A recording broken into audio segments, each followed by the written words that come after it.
Сәлеметсіздер ме оқушылар? Бүгінгі сабағымыздың тақырыбы қолдан сұрыпталу және оның селекциясы маңызы.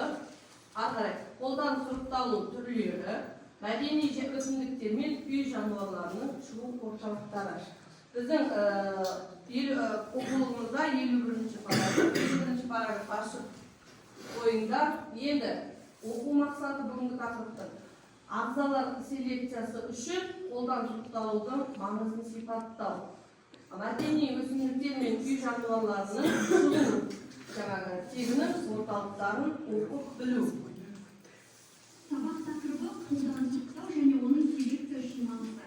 Қолдан сұрыптау түрлері, мәдени өсімдіктер мен үй жануарларының шығу орталықтары. Ағзалар селекциясы үшін қолдан сұрыптаудың маңызын сипаттау. Мәдени өсімдіктер мен үй жануарларының шығу тегінің орталықтарын оқып білу. Енді барлығымыз бір-бірімізге топқа бөлініп алып, жақсы көңіл күй сыйлайық бүгінгі сабағымызға. Өткен сабақта біз өткен тақырып тұқым қуалаушылық пен өзгергіштік. Сол үй тапсырмасын бірқалап пысықтап алайық. Қане? Тұқым қуалаушылық дегеніміз не, өзгергіштік дегеніміз не? Біз осы екі термин туралы өткен сабақта оқып білдік. Тұқым қуалаушылық дегеніміз не? Кім айтып қане, Марика?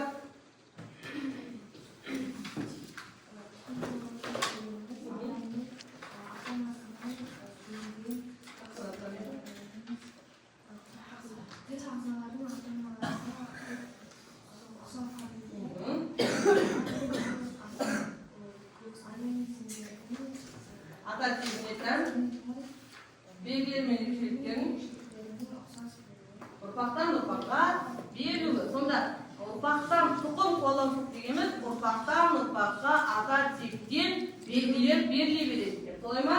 Келесі өзгергіштік айдере. Өзгергіштік түр ағзалардың өз ата-аналарынан ерекшеленуі қасиеті. Түр аралары жыныстық жолмен көбейген кезде ата-аналарының белгілерін толығымен көшіру бағаланады. Өзгергіштік нәтижесінде ағзада жаңа түрлер. Дұрыс, ағзада жаңа қасиет пайда болады екен. Өзгеріс деген мағынаны білдіреді екен. Өзгергіштік. Енді мысалға, мысал келтірейікші, екі тұқым қуалаушылыққа бір мысал, өзгергіштікке бір мысал. Қане? Тұқым қуалаушылыққа мысалға қандай қасиет беруі мүмкін?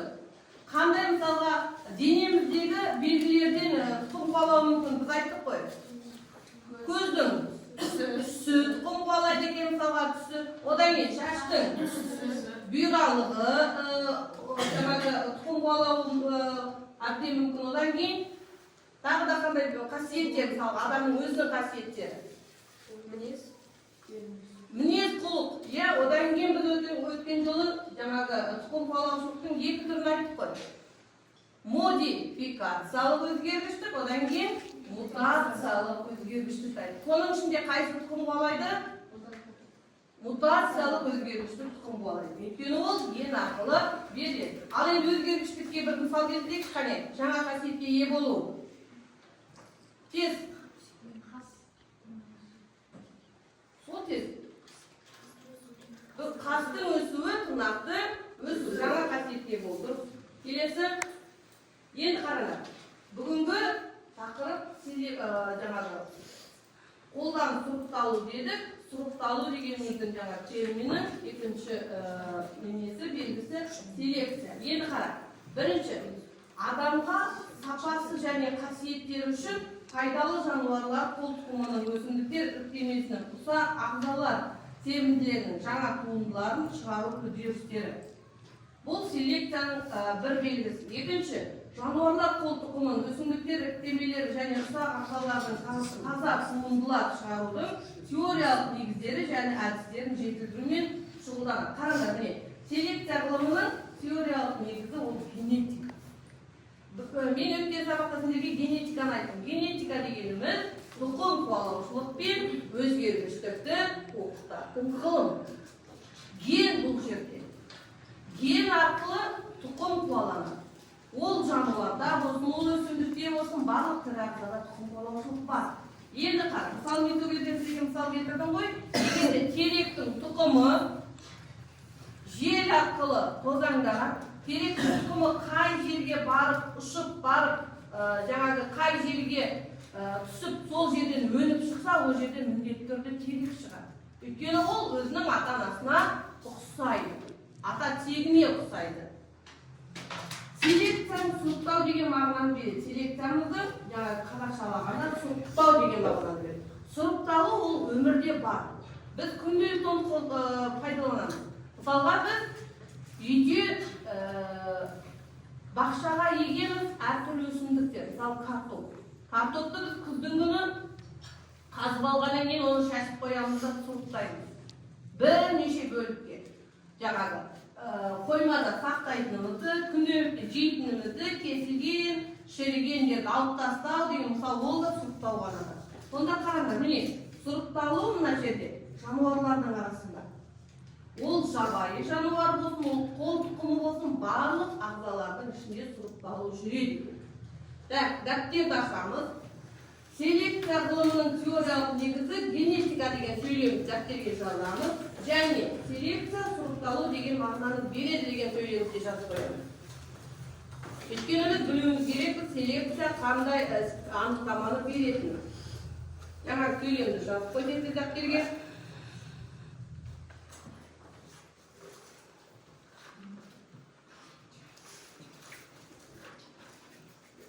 Дәптерді аш.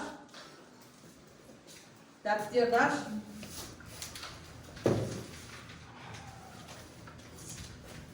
Аш дәптерді. Міне, мына екі сөйлем жазасыздар, нұрайып.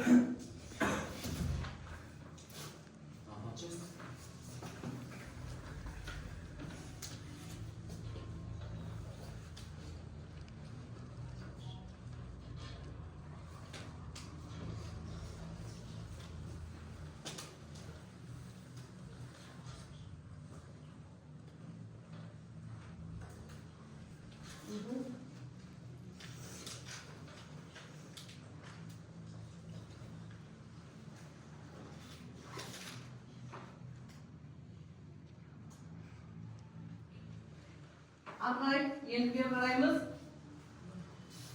Тақтада бізде кесте беріп тұр, кесте үшке бөлініп тұр. Бірінші қолдан сұрыптау, екінші оның табиғи белгісі, ағай табиғи сұрыптау. Сонда сұрыпталуды біз екіге бөліп тұрмыз. Біріншісі қолдан сұрыптау, қолдан сұрыпталуға тікелей адам қатысады. Табиғи сұрыпталу, ол табиғатта өзі жүріп жатады екен. Ол бізге білінбейді, көрінбейді, өзі табиғатта жүріп жатыр. Ештеңенің қатынасы.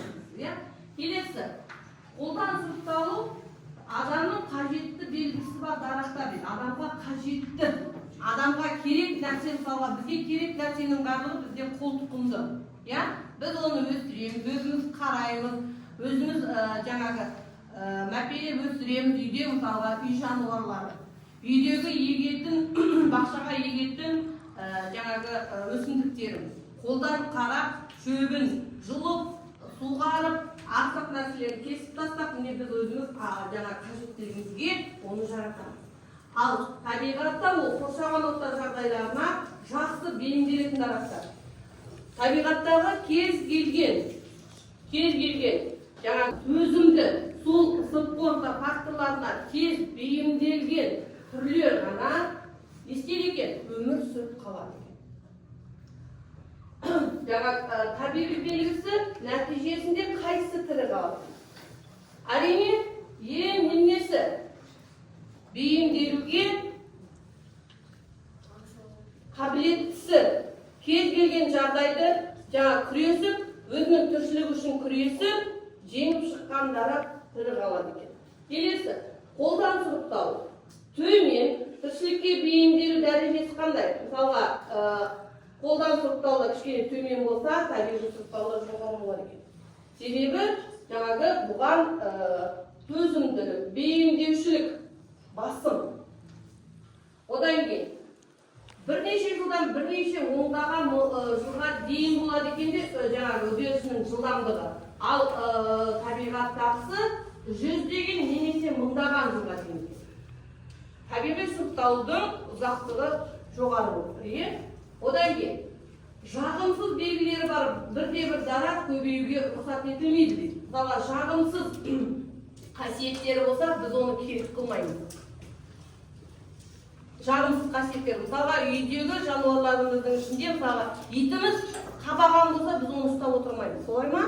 Ол өйткені ертеңгі күні бір адамға немесе малға не жасайды? Қауіп төндіреді, дұрыс айтасыз.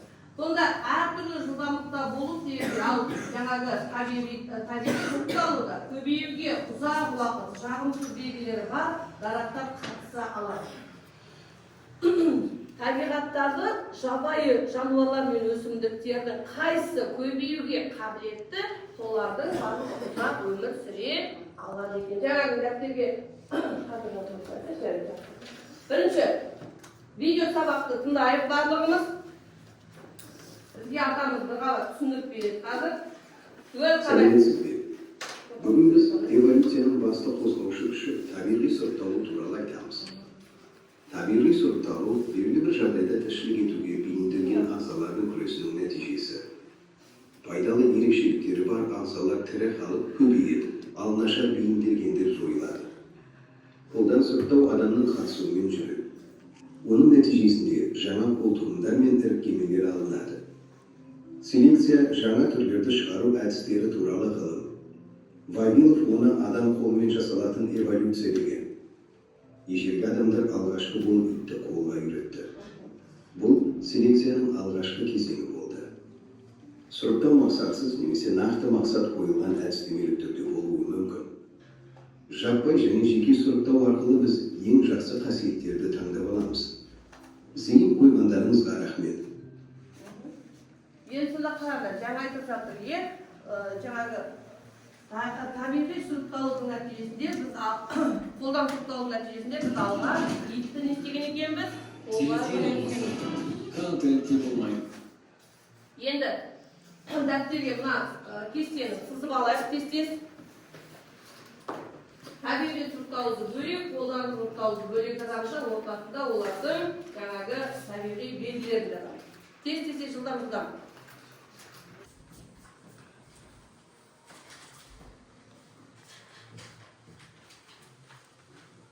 Болдық па?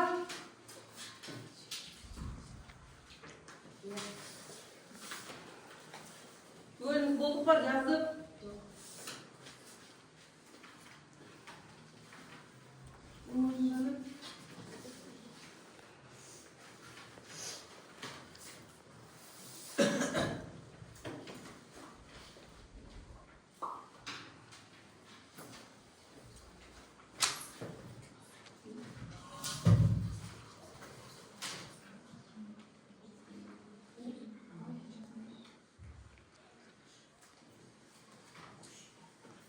Болсақ бері қараймыз.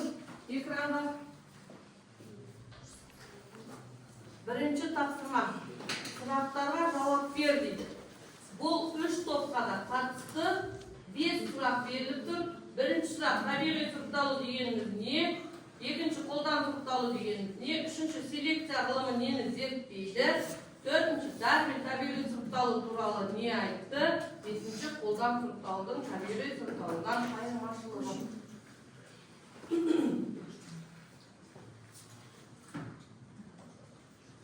Қысқа. Дәптерге жазыңдар. Бірінші тапсырманы жаңағы мен жазып қойып кестені. Соның ішінен де жауабын тауып алуға болады.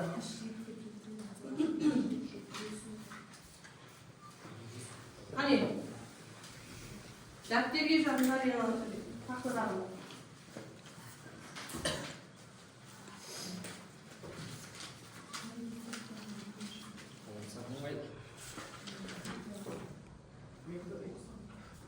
Жауап бірінші кестеде. Алтын айтты. Табиғи сұрыпталу дегенімізде алулар айта ғой.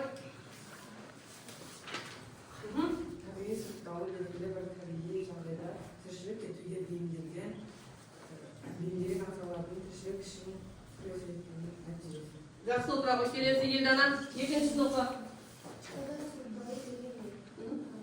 Қолдан сұрыпталу нәтижесінде өсімдіктер мен жануарлардың адамға қажетті белгілі қасиеттері табылды. Келесі үшінші. Кермай, үшінші сұрақты оқы. Селекция болмаған.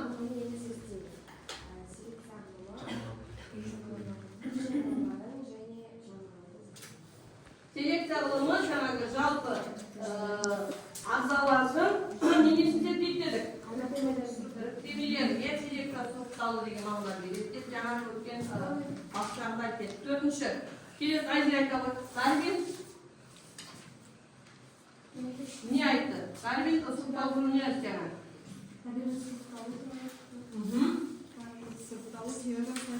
Табиғи сұрыпталудың екі түрлі болады деп айтты. Келесі айта қойшы. Қариса. Эволюцияның басында қозғалушы күші табиғи сұрыпталу туралы. Арғалай, қолдан сұрыпталудың табиғи сұрыпталудың айырмашылығы қандай? Кім айтады қабен? Кім айтады? Дамир, екеуінің айырмашылығы. Табиғи сұрыпталу мен қолдан сұрыпталудың айырмашылығы. Түсініш? Қолдан сұрыпталудың табиғи сұрыпталудың айырмашылығы, қолдан сұрыптауға адам қатысады, табиғи сұрыптауда. Табиғатта ол өзі жеке дара жүре береді. Жаңағы білінбеге профессор. Так, барлығымыз серпін сәтін жасап алайық. Орнымыздан тұрамыз. Тақтада қандай қимыл көрсетіліп, сол қимылды қайталаймыз. Айтылып тұр. Қимылды қайтала. Қане, бір, екі, алтай. Қолмен. Қолмен. Ағай. Екіншісі. Жасайып бөлім. Жалғастырайық дейді.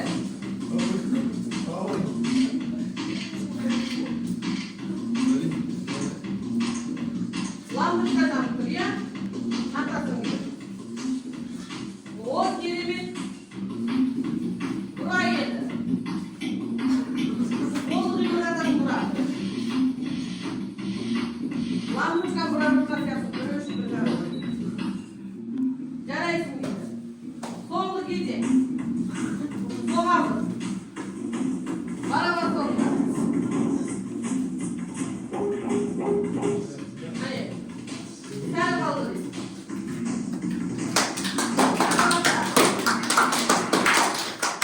Біз тамаша отырамыз. Енді екінші сапаға бізде сәйкестендіру.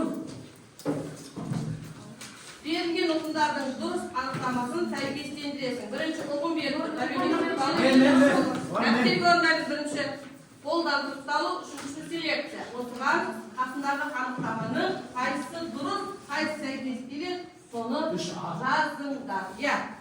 Табиғи сұрыпталу кезде қасына жазасақ. Тез.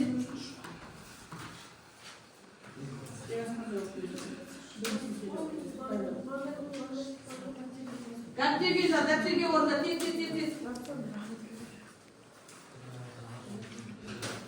Табиғи сұрыпталу, қолдан сұрыпталу және селекция.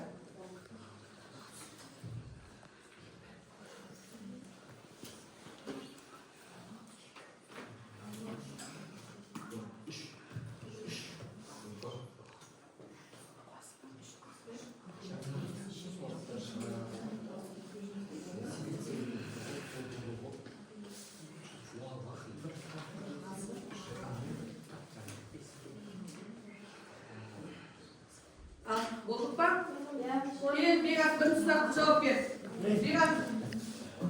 Табиғи сұрыпталу, бірлестіктің күресу. Күрес нәтижесі. Жақсы отыр. Екінші. Дұрай екіншісін жауап бер. Қолдан сұрыпталу. Қолдан сұрыпталу. Жаңа сорттар мен тұқымдар шығару жұмыс. Жоқ. Адамның қатысуымен жүргізіледі. дұрыс, адамның қатысуымен жүргізіледі. Жақсы. Үшіншісі селекция.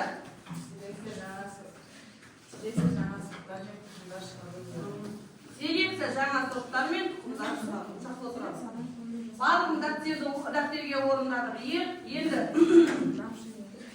Үй тапсырмасын алайық. Үй тапсырмасына параграф 51 параграф белгілеп алыңдар. Үйде жаңа бүгінгі өткен тақырыптағы селекция, табиғи сұрыпталу, қолдан сұрыпталу дегеніміз не? Оларға қандай ғалымдардың үлесі қосылды? Дәптерде оқулықта жазылып тұр, бөлім оқып мазмұндап келеміз. Енді бүгінгі сабағымызға кері байланыс жасап алайық.